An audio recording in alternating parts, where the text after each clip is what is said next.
자, 이번 시간에는 빅데이터 분석 기사의 핵심 정리, 데이터 종류와 특징편을 한번 살펴보도록 하겠습니다.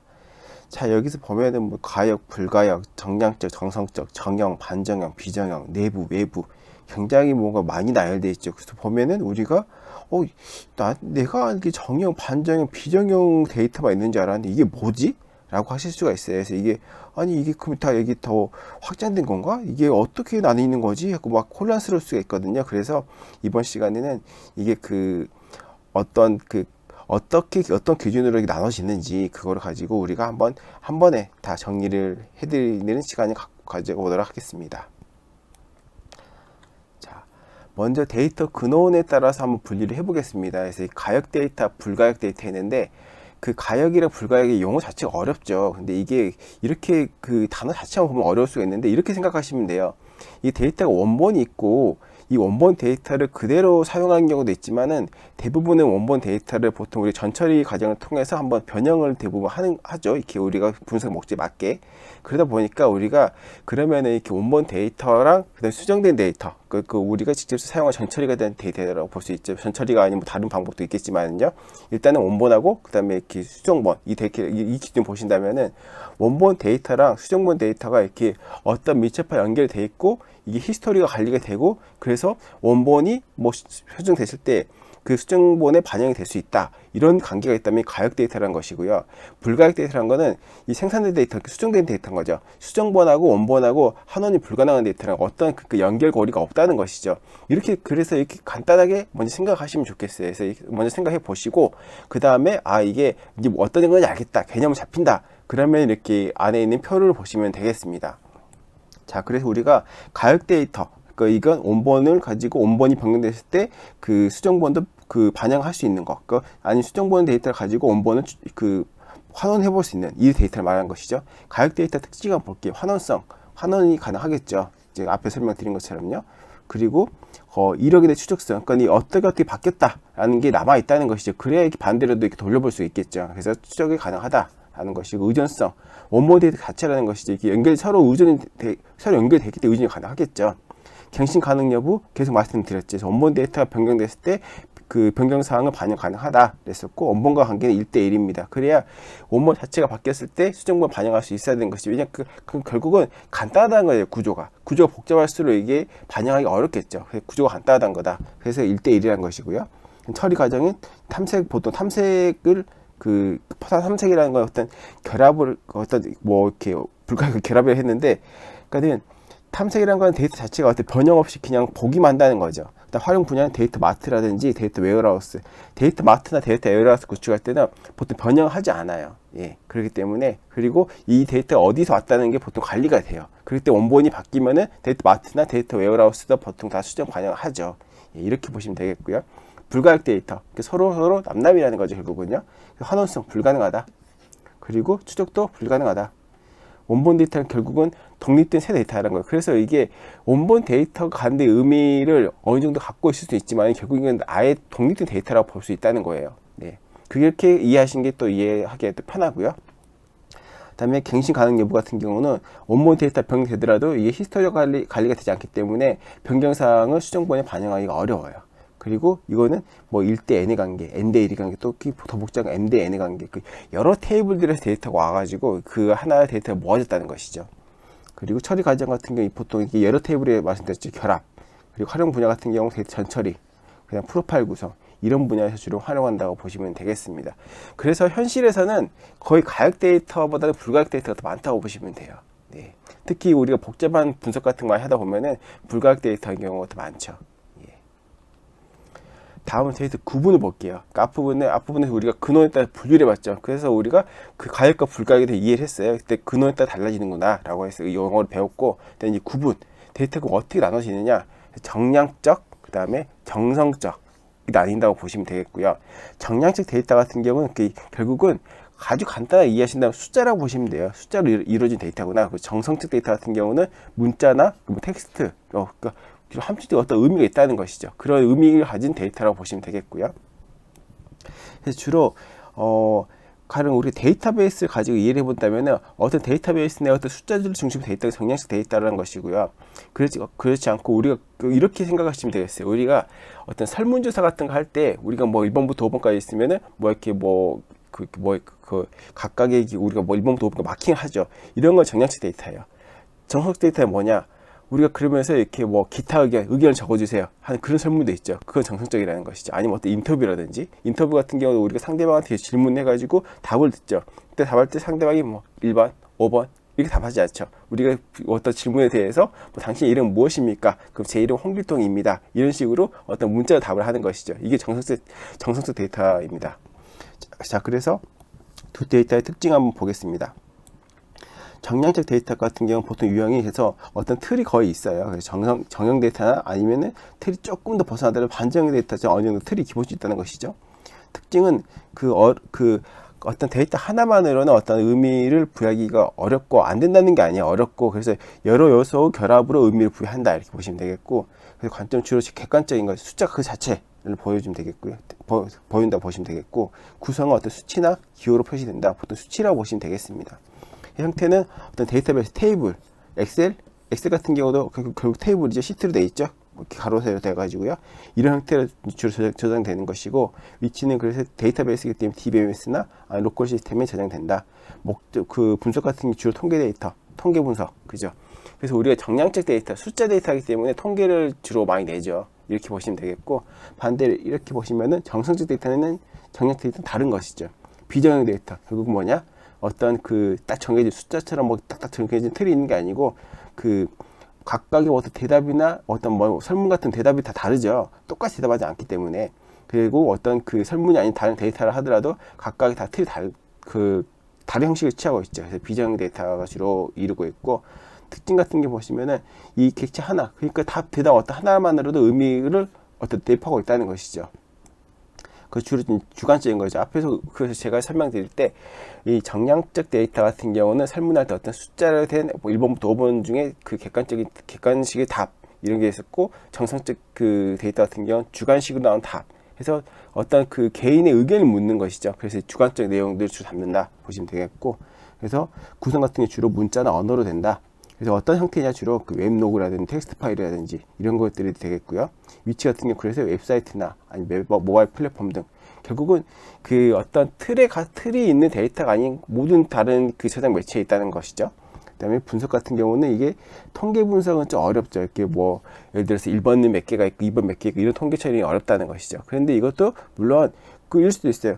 교수님, 그런데 비정형 데이터는 텍스트를 가지고 텍스트 마이닝 할 수 있잖아요. 할 수 있죠. 물론 그것도 가능하죠. 근데 그게 보통 통계 분석한다는 거는 텍스트 마이닝 통계 분석은 포함시키지 않아요. 통계 분석은 어떤 숫자로 데이터를 가지고 이렇게 그거에 대해서 어떤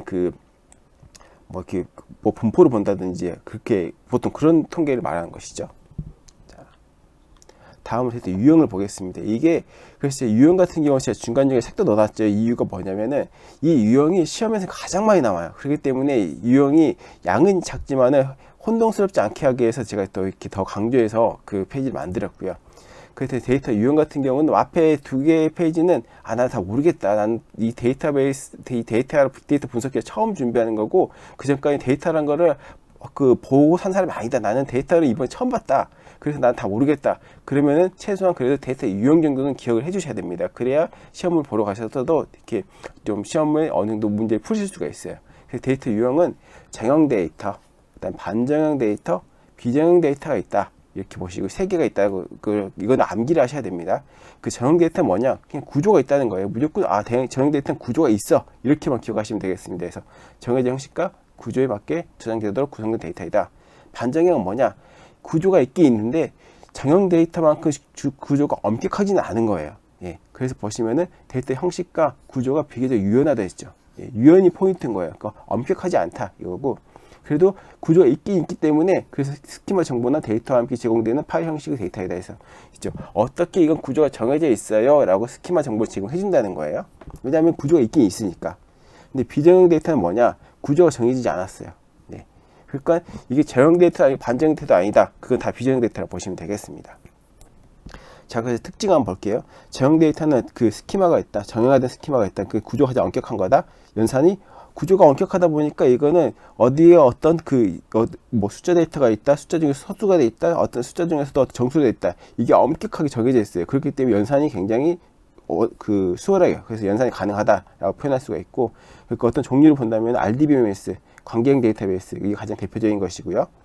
그다음 반정형 반정형 데이터 같은 경우 특징 보면 메타 구조 가는 데이터이다. 그래서 이거는 그 구조가 있긴 있지만 엄격하지 않기 때문에, 그렇기 때문에 이건 그 연산이 하려면 할 수도 있죠. 근데 연산을 하기 위해서 많은 비용을 들여야 돼요. 뭐 이렇게 다시 전처리를 해야 되고요. 그렇기 때문에 이거는 통상적으로 연산이 불가능하다고 보는 것이고요. 그래서 그 종류가 뭐가 있느냐? HTML. 이거 보통 홈페이지, 예전에 홈페이지 만들 때 그 어떤 구조가 된 언어가 있어요. 이게 HTML을 말한 것이고요. 그다음에 XML, 그다음에 JSON 파일, RSS, RDF 이런 것들을 말한 것입니다. 자, 그럼 비정형은 뭐냐? 비정형 한 특징 보겠습니다. 일정 구조가 없는 거, 앞에서도 언급드렸었죠. 구조가 없는 것이고요. 그래서 그러다 보니까 연산이 어렵다. 그래서 우리가 보면은 보통 우리 동영상 많이 보죠. 동영상이나 어떤 사진 같은 이미지, 음성, 문서, 메일 등 이거를 우리가 비정형 데이터라고 우리가 정해져 있습니다. 자, 다음으로 보겠습니다. 그 다음으로는 데이터의 어떤 위치에 따라서 우리가 데이터 나눠볼 수가 있어요. 그래서 내부 데이터하고 외부 데이터라고 해놨는데, 우리가 이렇게 생각해 보시면 돼요. 보통 데이터를 우리가 분석하려고 봤을 때 같은 분석 프로젝트를 한다. 그럼 사람들이 오해하는 저는 제가 원하는 데이터가 없어서 분석을 못해요. 그러는데, 원하는 데이터 진짜 없는 경우도 있어요. 근데 대부분은 내가 원하는 데이터가 내 손에 없는 것이지, 내가 소속된 내 조직에 어느 다른 부서에 있을 수도 있고요. 아니면 내가 소속된 조직은 아니지만은 그 외부의 조직, 그걸 보통 외부 데이터라 하는데, 그 외부에 있는 경우도 있고요. 그 외부에 있는 데이터 같은 경우는 어떤 그 국가에서 제공해준 공공 데이터도 있을 수가 있고, 아니면은 어떤 공공기관에서 준 데이터도 있고, 아니면 다른 내가 소속된 조직이 아닌 다른 외부에 있는 특정 회사에 있는 데이터가 있을 수도 있고요. 아니면 어떤 소셜 플랫폼에 있는 경우도 있을 수도 있고요. 그게 다 외부 데이터라는 것이고요. 자, 그래서 정의를 한번 보겠습니다. 내부 데이터 같은 경우는 조직 내부의 서비스 시스템, 마케팅 관련 시스템, 결국은 내부 시스템에 있다는 거예요. 내부 시스템 어딘가 저장되어 있다는 것이죠. 거기 생성되는 데이터란 것이고, 외부 데이터는 다양한 소셜 데이터, 특정 기관 데이터, 공공 데이터, 결국은 그러니까 내가 소속된 조직이 내부의 시스템에 있는 게 아니고 그것이 아닌 그 외부, 내 조직의 외부에 있는 데이터를 말하는 것이고요. 그래서 이 저장되기 어디에 있느냐에 따라서 보는 것이죠. 그래서 이 내부 데이터 같은 경우는 원천 시스템이 내부이기 때문에 서비스 시스템이라든지 네트워크 서버 장비, 이건 보통 로그를 말하는 것이고, 마케팅 데이터 이런 거 말하는 것이고요. 외부 데이터 같은 경우는 소셜 데이터, 특정 기관, 그다음에 뭐 이렇게 머신 투 머신 같은 경우, 그다음에 LOD 같은 경우 이런 거 말하는 것이고. 그래서 자, 그래서 이렇게 여기 좀 이렇게 오류가 있죠. 이 불가역 데이터가 아니고요. 여기 이제 그 어떤 설명을 말하는 것이고.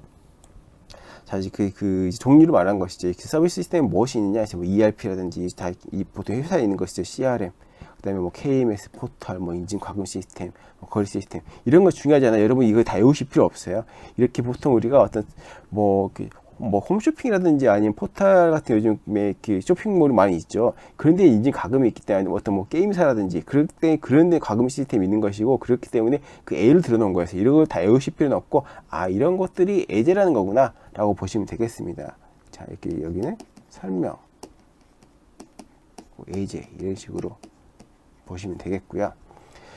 자, 그래서 네트워크 및 서비스 장비, 여기는 보통 이렇게 로그가 남아요. 그래서 장비들에서 이렇게 어떤 일들이 일어났다는 거. 그래서 이런 거를 그러면은 보통 이게 어떤 장비에 오류가 있었다는 걸 확인하기 위한 용도로 로그 남기겠지만, 이거 가지고 분석도 많이 해요. 그래서 이런 경우도 내부 데이터라고 보는 거고, 그 마케팅 데이터, 뭐 이렇게 고객들한테 불평 같은 게 있을 수가 있죠. 그런 접수 데이터 같은 경우, 그 다음에 고객 포털 시스템 같은 경우 이런 남다는 것이고요.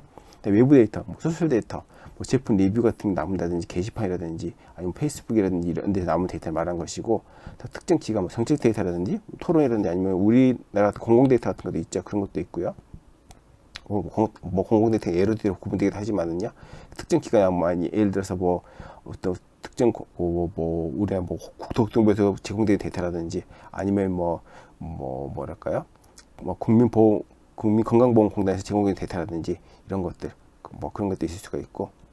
자, 그다음에 이제 그런 데이터들이 그 특정 기관에서 해주는 게 있고, 공공 데이터 포털로 되는 게 있겠죠. 그래서 이게 특정 기관 데이터라는 거는 LOD하고 약간 구분이 명확하진 않아요. 하여튼 근데 결국은 이게 하나하나 중요한 게 아니고 외부 데이터나 카테고리에 다 있다는 것이다, 이런 것이고.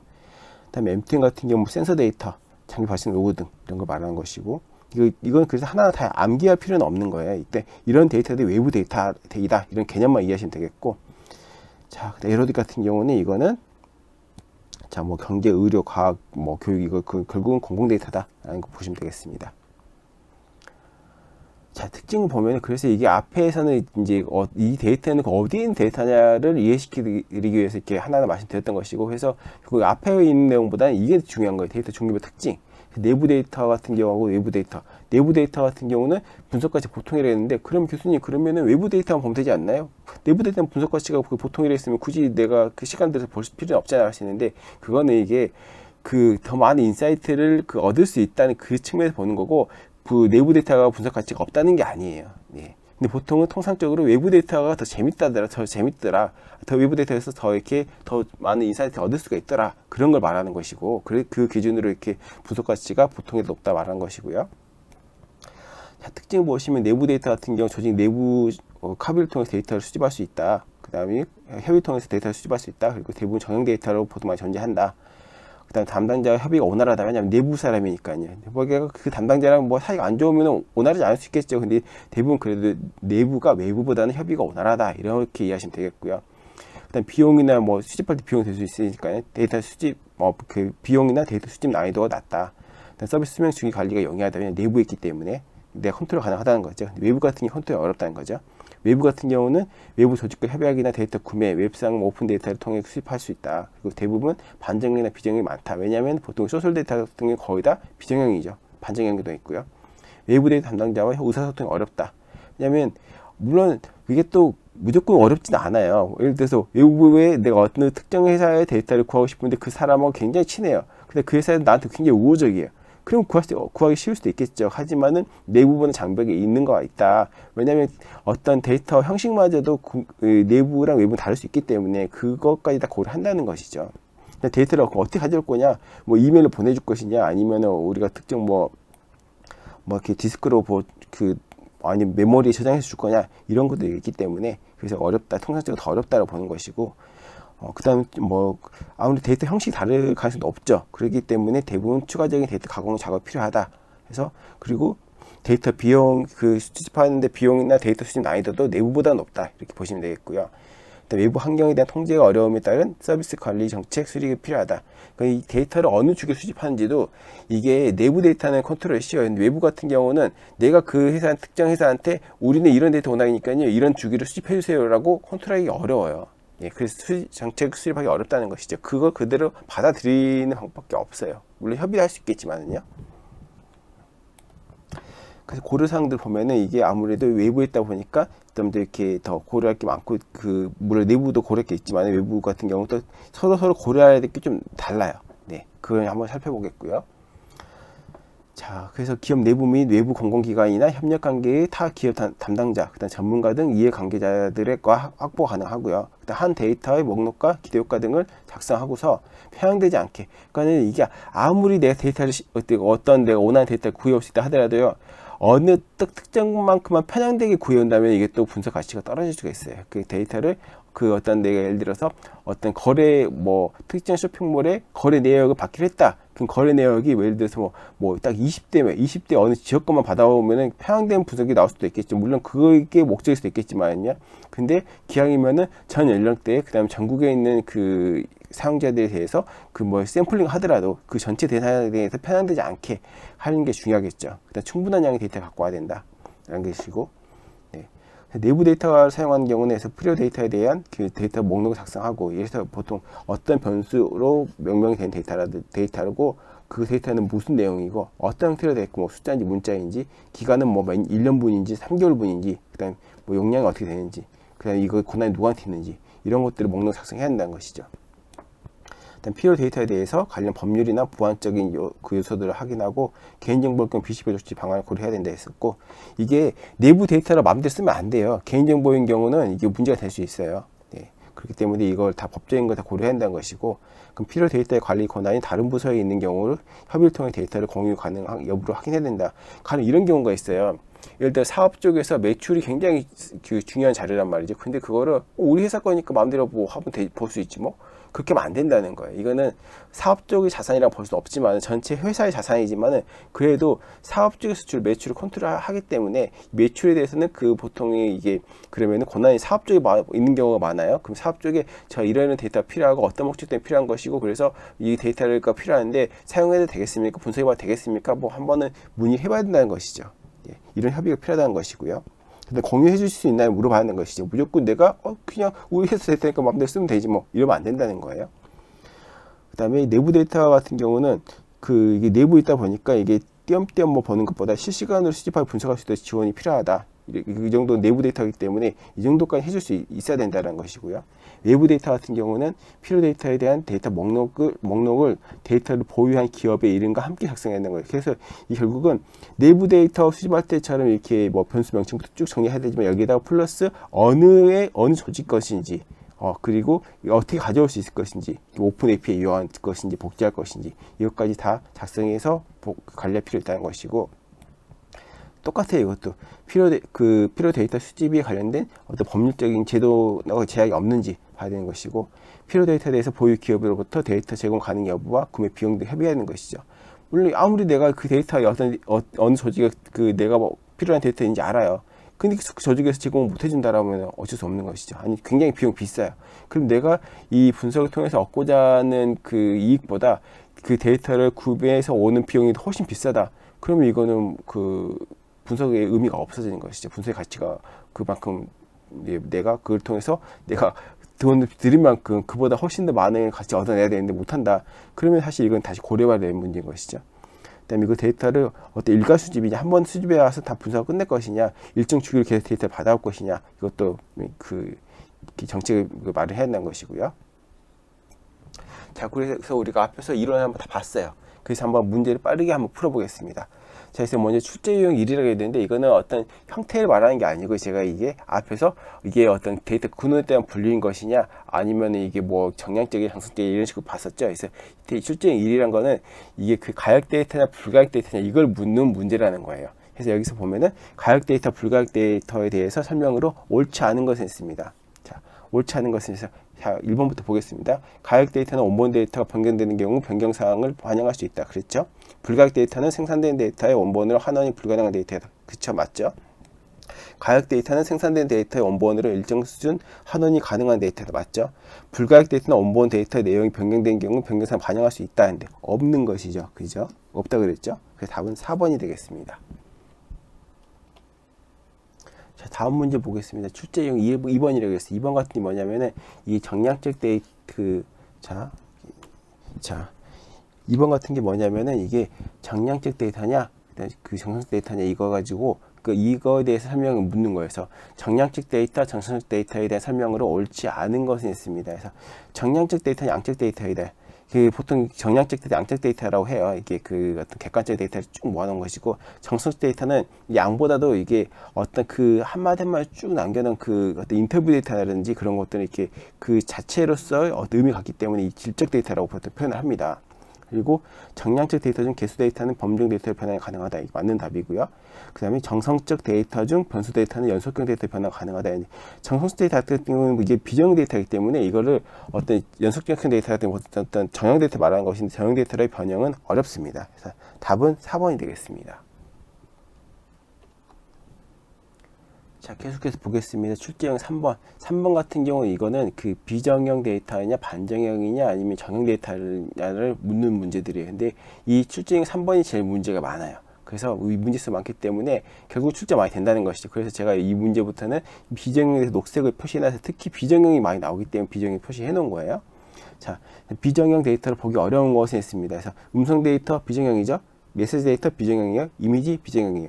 거래 데이터면 여러분들 보시면은 거래 데이터면은 이게 막 길이 많이 남은 건데 이거 그러면 비정형 아닌가 할 수 있는데 거래 데이터라는 거는 이거는 정형 데이터입니다. 이거는 이거예요.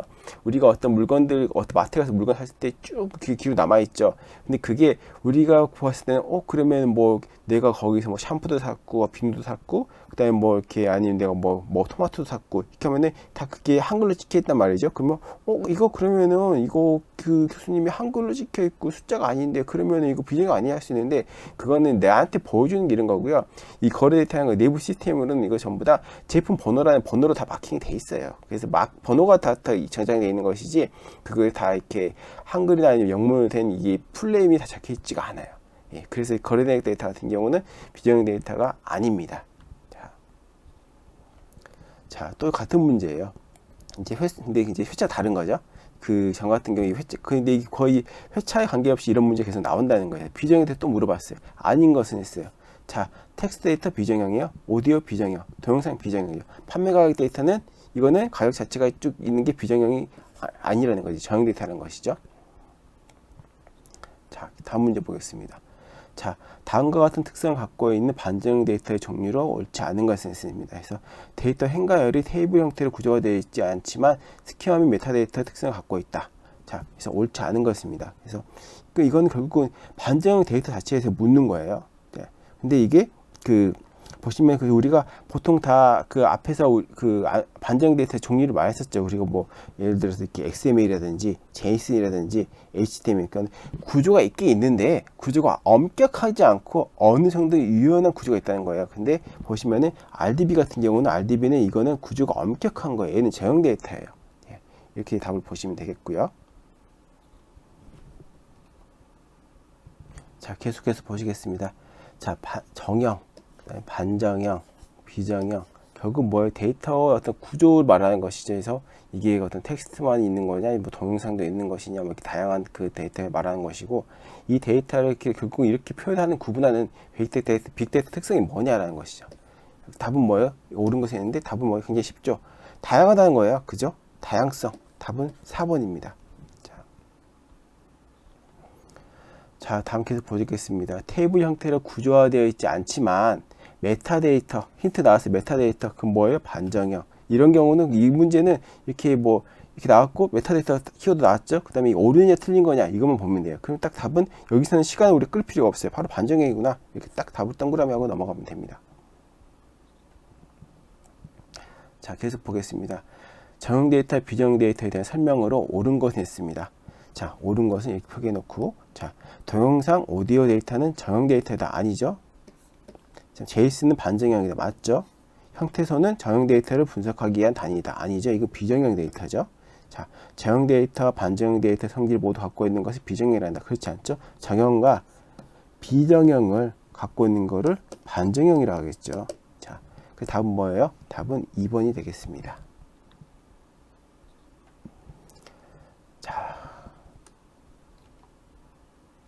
계속 보겠습니다. 자, 이번에는 유형포, 결국 내부 데이터와 그 다음에 외부 데이터에 대해 묻는 문제예요. 설명으로 옳지 않은 것은 했습니다. 자, 외부 데이터는 수집 시 법률이나 제도상 제약이 없는지 검토한다. 그쵸? 내부 데이터는 개인정보일 경우 비식별 조치 방안을 함께 고려한다. 그랬죠? 외부 데이터는 보안을 크게 신경 쓰지 않고 자유롭게 사용이 된다.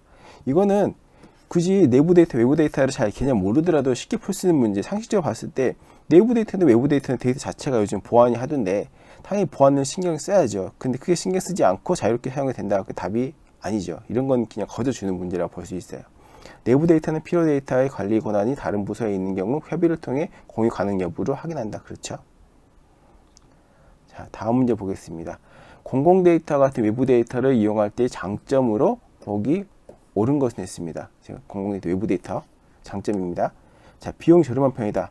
비용이 저렴하지는 않아요. 물론 공공 데이터 같은 경우는 무료인 경우도 있지만 그렇다고 비용이 수집해온 동안에 우리가 그만큼 또 그 회사에서 외부에 어떤 접속해서 과정 비용 시간이 들고 하기 때문에 이거 다 비용을 계산해야 되는 거예요.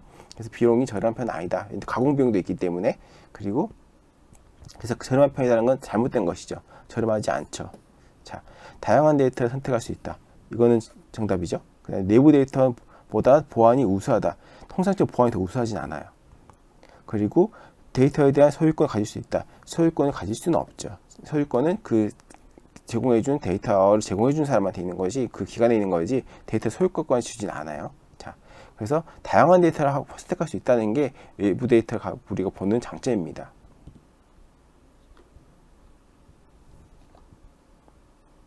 계속 보겠습니다. 재현 자료에 대한 그 설명을, 자, 재현 자료에 대한 설명을 묻는 문제가 나왔어요. 이거는 우리가 앞에 설명한 내용이 아니에요. 근데 이거는 왜 그럼 담아왔느냐? 우리 우리가 이번 그 강의 자료 같은 경우는 우리가 제가 만들 때 데이터에 관련된 어떤 개념적인 걸 다 모아서 한번 더 이상 수험자들 혼란스럽지 않게 한번 정리를 해 드려보자 라는 목적을 만들었기 때문에, 그래서 데이터와 관련된 어떤 스페셜한 문제 나온 것들을 한번 가져봤어요. 왜냐하면 이런 문제가 앞으로도 안 나올 수는 없거든요. 근데 그래서 이럴 때는 어떻게 보통 우리가 상식적으로 풀어야 되기 때문에, 그래서 아니면은 우리가 그 최소한 그래도 기본적으로 알고 있는 개념들이 만약 섞어놨다면 그거를 빼고라도 풀어야 되기 때문에, 그래서 이런 문제들에 대해서도 한번 다뤄보자 해서 이렇게 가져온 것이고요. 재현 자료에 대한 설명으로 옳지 않은 것은 있습니다. 실제로 추정된 데이터를 생성하는 모형이 존재한다고 가정하고, 추정된 모형에서 새롭게 형성한 데이터이다. 이게 새롭게 생성된 거예요. 실제 존재하는 데이터가 아닌 것이고요. 자, 그리고 그 모집단의 통계적 특성들을 유지하면서도 민감한 정보를 외부에 직접 공개하지 않는다. 베이지엄 방법이나 기계학습 모형을 통해 재현 자료를 생성할 수 있다. 개인이 제공한 데이터가 아닌 의무 생성 데이터로 개인정보 보호 관련 법규 제약이 있다는데, 이게 답이 나오죠. 개인 제공 데이터가 아니고 의무 생성한 데이터이기 때문에 개인정보 관련 법규의 규제 제약이 있는 게 아니라 없습니다. 이건 좀 자유롭게 사용할 수가 있습니다. 답은 4번이고요. 자, 계속해서 보겠습니다. 자, 이것도 스페셜한 문제였죠. 자, 아래에서 설명한 내용으로 옳은 것은 있습니다. 특정 기업이 가진 이용자 그 개인정보를 다른 기업에 제공하려면 이용자의 동의를 구해야 하는데, 이때 다른 기업이 이용자에게 직접 동의를 구해 특정 기업의 개인정보 제공을 요청할 수 있다 했는데, 이 개념이 뭐냐라는 거예요. 그래서 그때 당시에 이게 마이데이터 사업이 한참 막 나오고 할 때여가지고, 그래서 이 출제위원들이 3회 때니까 좀 시간이 지났죠. 그때서 그런 마이데이터랑 그래서 이건 트렌디한 문제였던 거예요. 그래서 마이데이터를 답을 하기 위해서 이렇게 냈던 문제예요. 예. 그래서 이런 경우는 이거는 우리가 어떻게 맞출 수 있는 건 뭐냐, 책을 볼 수도 있지만 이거는 그때그때 내가 관심을 가지고 그래도 내가 빅데이터 분석해서 따기로 했기 때문에, 그러면은 어떤 우리 신문이나 인터뷰 언론이나 아니면 그렇게 보다 보면은 계속 뉴스 나오죠. 그러면은 그 상식적으로, 이건 일반 상식이라고 보시면 돼요. 그래서 일반 상식적으로 이게 요즘 마이데이터 사업이라는 거 한다는 건데, 그럼 이게 시험에 나올 수도 있겠구나, 이렇게 학습을 하라는 말씀을 드리고 싶은 거예요. 자, 그래서 마이데이터라는 문제 나왔었고요. 자, 이렇게 해서 오늘 이번 시간에는 어떤 데이터 자체에 대해서 이게 뭐 가역이냐 불가역이냐, 뭐 이렇게 정형이냐 비정형이냐 반정형이냐, 아니면 정량적 데이터냐 뭐 정석 데이터냐, 아니면 뭐 이렇게 내부 데이터냐, 이런 개념적인 거를 한번 설명드렸었고, 관련된 문제들을 한번 쭉 풀어봤습니다. 여기 학습하시느라 고생하셨습니다.